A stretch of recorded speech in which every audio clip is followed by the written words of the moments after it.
Welcome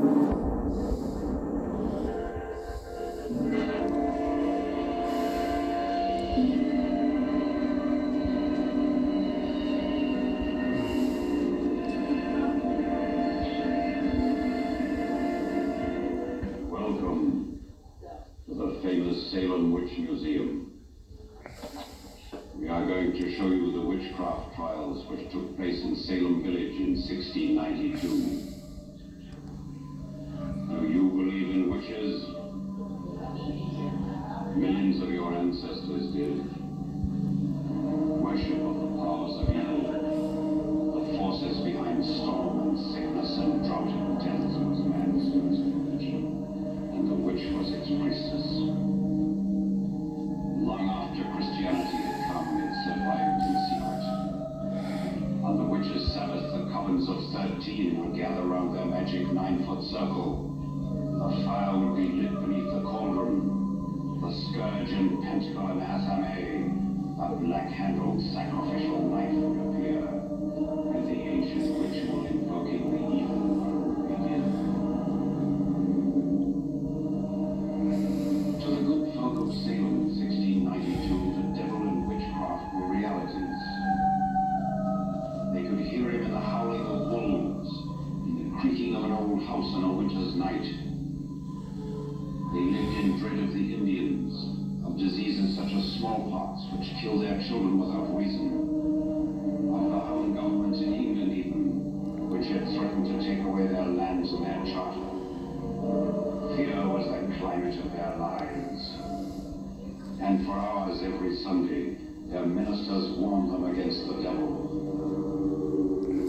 the Prince of Darkness, who was everywhere, who whispered evil thoughts into the minds of the unguarded, tempting them to sign his book, to sell their souls for power and riches in this life. He it was who met with half-dead old women in the forest to perform unspeakable rites, threatened us all with eternal damnation. Satan. He had come to New England, some creatures like Cotton Mather said, to undo God's kingdom, setting snares for the unwary, forever watching, waiting to claim his own. Here is the Putnam House, typical of its day, everything in it plain and practical. People then had little time for play. The men in summer worked at farming or fishing. In winter they mended fences or nets, or went hunting in the woodlands for partridge or wild turkey. The women toiled the year round at cooking, washing, scrubbing and sanding the floors, molding tallow candles to light the long winter nights. For young people, especially girls, there was not much amusement. A girl like little Anne Putnam, having done her household duties, would not be encouraged to run and play, to meet boys, to be frivolous. The Puritan God forbade it. Trapped as they were in this somber adult world, it is not surprising that girls of the time became restless and resentful. But the hand of authority was so heavy upon them, they dared not express themselves, except sometimes in attacks of what we call hysteria, wild, destructive emotional outbursts. Anne had more reason than most for being disturbed. Her mother was an embittered woman, whose sister had died in childbirth. Mrs. Putnam herself had had 2 children who had died, and lately had started dreaming about her sister and her own dead babies.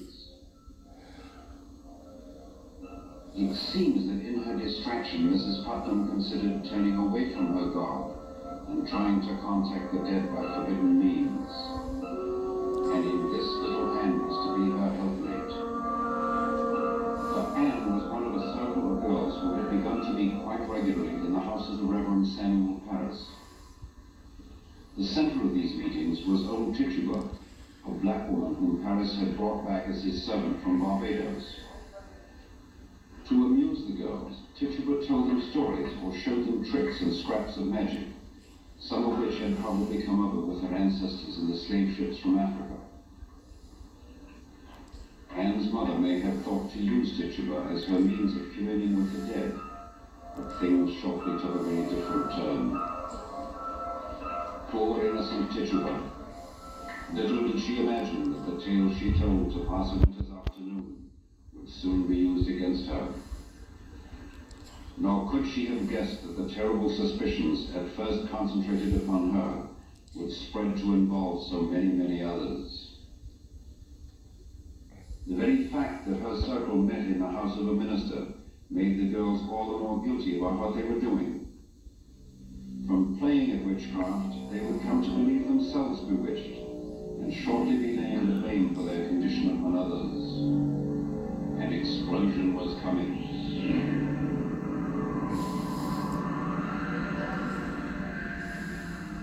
One of the first to give way was Betty Paris, a frail, suggestible child, the daughter of the Reverend Paris himself.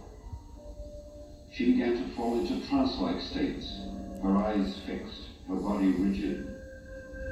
The disorder next spread to Abigail Williams, her cousin who lived in the same household. She began to babble or to run around on all fours, making barking or braying noises. When his daughter's condition became frighteningly acute, the Reverend Paris called in Dr. Griggs, a physician in the village. Dr. Griggs was at a loss. His simple medical knowledge told him the girl did not have fever or epilepsy or the usual forms of madness. What did she have? Whatever the malady was, dozens of other young girls would soon be catching it. Within a few days, Dr. Griggs would be making the same calls, asking the same futile questions in houses all over Salem village. Betty, child, what afflicts thee? Betty, speak, in God's name, who has done this to thee? It began to seem to the villagers that they were seeing the devil's work. The girls were possessed. They twitched and spoke in tongues. It was not a case for medicine at all. Said the doctor, the evil hand is upon them. It was for men of the church to discover who was responsible. The girls now began to be questioned night and day, the Reverend Paris himself taking the lead in these inquisitions. The sternest efforts were made to wring from them some hint as to who had bewitched them. It was not an easy task. At first, the girls would not answer. They simply screamed and writhed or did blasphemous things such as dashing a Bible against the wall. But gradually they began to give names. Betty Paris, driven frantic by her inquisitors, and probably calling out to her own black nurse for help, sobbed Tituba, oh Tituba. And that poor woman became among the first to be accused as a witch. Others, much less likely, named by the maddened girls almost it seemed at random, were also accused. Among them was a woman known all her life for piety and uprightness, but now grown old and ill, and almost too deaf to hear the charges against her. Rebecca Nurse. The fact that Rebecca could scarcely walk at the time in no way affected the accusation of witchcraft. The hysterical girls, carried away, began giving what was called spectral evidence. Visions they claimed to have had of the accused. According to Ann Putnam and Abigail Williams, Rebecca's shape, her astral self or soul, had been seen flying about, while in body she lay at home in bed. At first, no one in the town could believe it. But then her few enemies, among them Ann Putnam's mother, declared against her. On March 23rd, 1692, Rebecca Nurse was placed under arrest. The case was very nearly dismissed, but for a last-minute accusation made once again by Mrs. Putnam. On the strength of that, old Rebecca Nurse was finally brought to trial in Salem on June 29th, Chief Justice William Stoughton presiding. Even then, the townsfolk and the jury were not convinced. Mrs. Putnam and the girls who had testified against Rebecca were among the onlookers. A hush falls over the courtroom as Thomas Fisk, foreman of the the jury rises to deliver the verdict. May it please the court, we find the defendant, Rebecca Nurse, not guilty.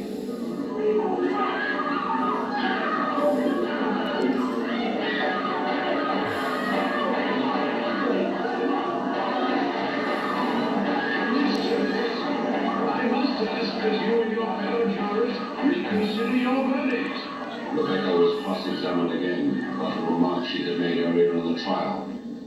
It involved a misunderstanding which, because of her deafness, she had been unable to clarify to the satisfaction of the court. Now, old and exhausted, she was questioned about it once more, but she was too worn out to defend herself, simply staring into space and making no reply. The jurors recessed once more. Now Thomas Fisk comes forward to deliver the final verdict. We, the jurors, find Rebecca Nurse guilty.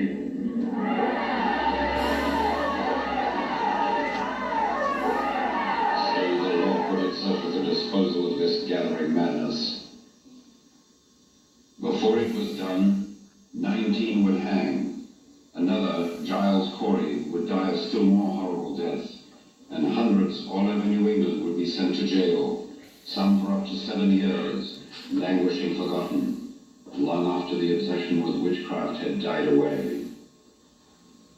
Amid all this confusion, the farcical trials in which judge and jury gave in to the screaming of hysterical girls, amid fear and slander and random accusations, a few men stood out as heroes, steadfastly clinging to their reason and their principles, even in the shadow of the gallows. One of these was John Proctor. From the first, he refused to be swept up in the general panic. Unlike others, he saw the hounding of witches to be nonsense and said so. When his own servant girl was afflicted, he turned her over his knee and spanked her, temporarily curing her. His outspokenness attracted the attention of the girls. His pregnant wife Elizabeth was soon accused and hailed into court as a witch. When he took the stand to defend her, he was denounced by one of the witnesses, Abigail Williams. By spectral evidence, she suddenly discovered that he too was a witch.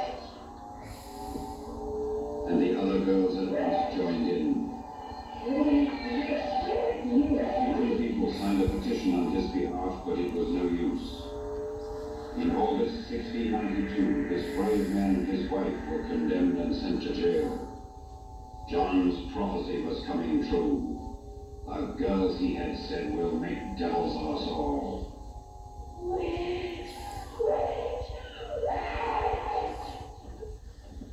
By the summer of 1692, others all over New England, some 250 in all, had been thrown into prison. The accused sometimes sharing cells with their accusers, witnesses whom the girls had later turned upon and implicated. Rebecca Nurse, even after her ordeal in court, was not left alone. The girls claimed that her soul was escaping and tormenting them still, so the old woman was loaded down with chains, as if these would somehow trap her wandering spirit. She was charged with her chains, just as she and the other prisoners were charged for the food they ate. Even those who escaped hanging were in some cases bankrupted by their terms in prison. Here is Sarah Daston of Charlestown. Her neighbors denounced her as a witch. She was tried and found not guilty, but she was too poor to pay her court costs and so ill. Her relatives were years in collecting money to free her, and before they did so, she died, innocent and all but forgotten, in this cell. Here are John Proctor and his pregnant wife Elizabeth. John is writing a last letter to the friends who had tried to save him. In defending his wife and their unborn child, he has at least succeeded. Because of her pregnancy, the court will grant her a stay of execution, and she will be released after the witch madness has died down. John is less fortunate. He will hang within the fortnight on August 19th, along with George Burroughs and 3 others as guiltless as himself. And here is Tituba, the old slave, whose charms and tricks and tales turned to pass a winter's afternoon with the start of it all. In fear of her insane masters, she has confessed and will eventually go free, never understanding what wrong she has done. Indeed, she did none, nor did any of the others. They were simply struck down by the dimension of their times, the way in ages to come men were to be struck down for holding the wrong political opinions, or for being of the wrong race. It is perhaps no accident that the Salem witch persecution began with a woman who was black, and that the devil himself at these trials was often referred to as the Black Man. Of all the 20 executed, the most piteous and stubbornly brave was Giles Corey. He was not blameless.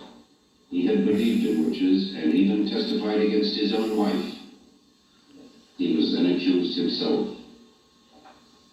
Under the law of those days, as he knew, to be a confessed witch meant to forfeit one's lands and one's fortune.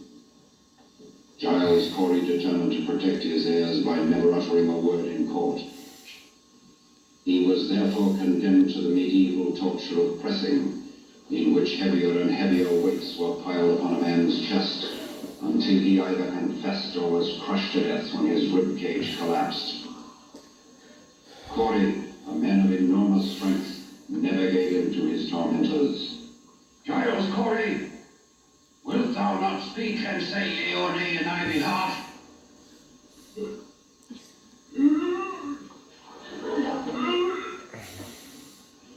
What sayest thou?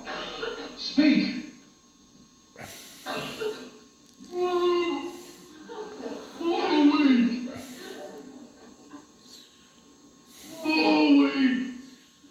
So be it then. Oh, wait.